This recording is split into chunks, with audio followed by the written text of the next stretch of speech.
नए साल की शुरुआत हम सब साथ करेंगे।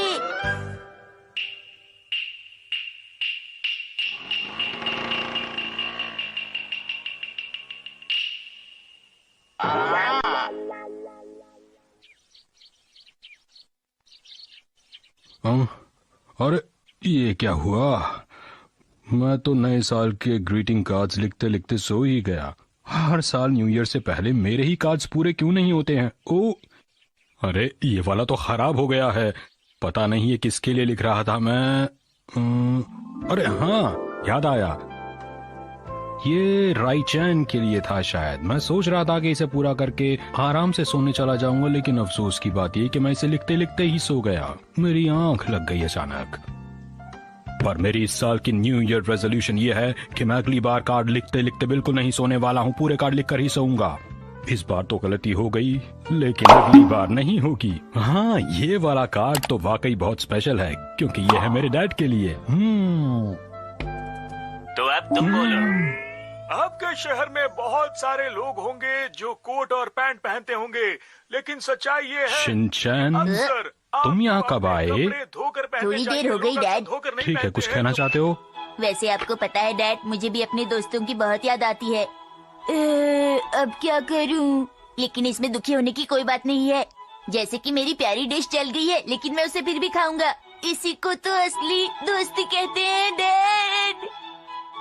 तो आइए अब आपको दिखाते हैं कुछ बाजार में आए नए खिलौनों को। इन खिलौनों को आजकल बच्चे शिनचैन,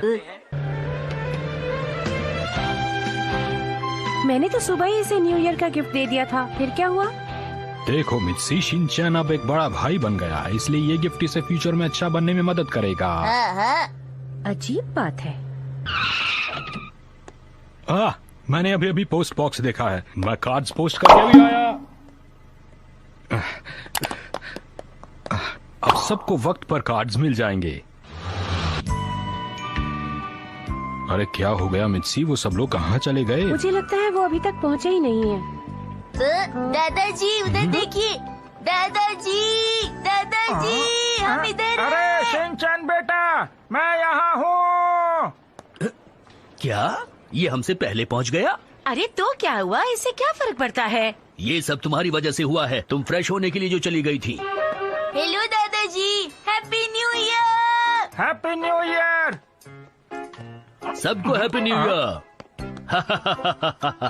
क्या बात है, आज तुम हमसे पहले ही पहुंच गए। वाह, तुमने सही कहा, पहले पहुंचना तो मेरी आदत है। वैसे तो हम लोग भी टाइम पर ही पहुंच गए थे, बस थोड़ा सा फ्रेश होने के लिए बीच में रुक गए थे, इसीलिए हमें देर हो गई। तुम बहाने बना रहे हो ना? हाँ ऐसा ही है। मेरे पीछे रहो तुम। फालतू बातें मत करो। ये कभी नहीं बदलेंगे।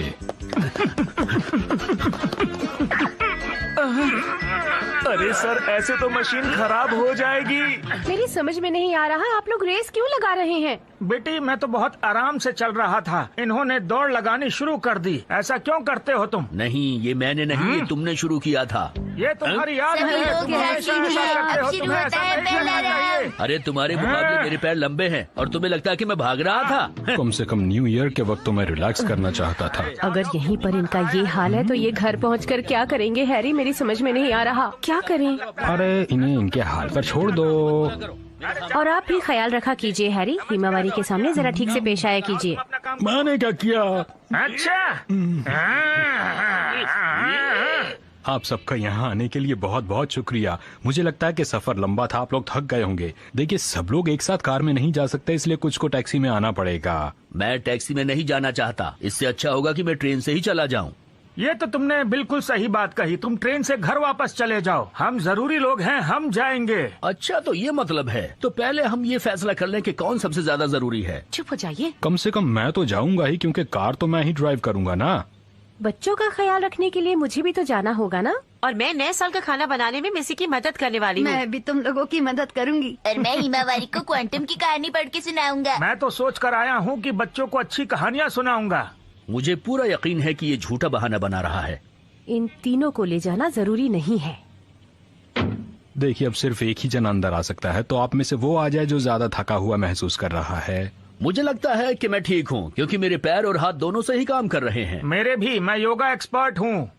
मुझे नहीं लगता कि तुम्हें अपने ऊपर इतना वजन डालना चाहिए। मैं तुम्हें करके दिखाऊं क्या? ये देखो, धनुरासन। ये देखो, 200-400 पुशअप तो ऐसे ही लगा लेता हूँ मैं। बाय बाय, घर पे मिलते हैं।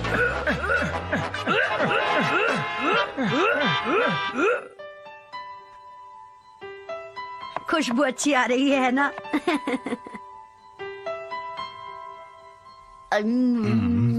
ये डिश तो बहुत ही अच्छी बनी है। क्या बढ़िया स्वाद है।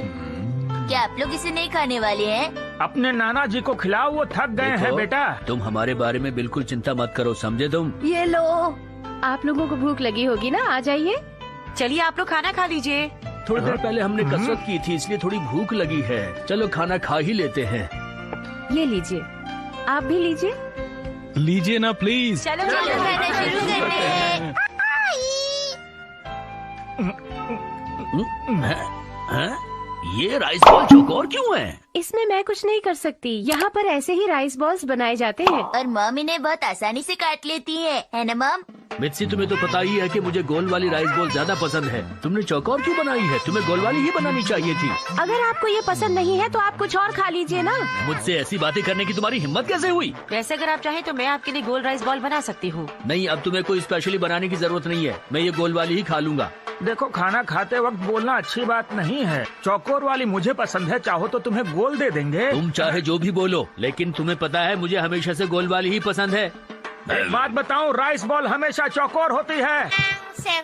चलो यहाँ से चलते सही हैं। कहा।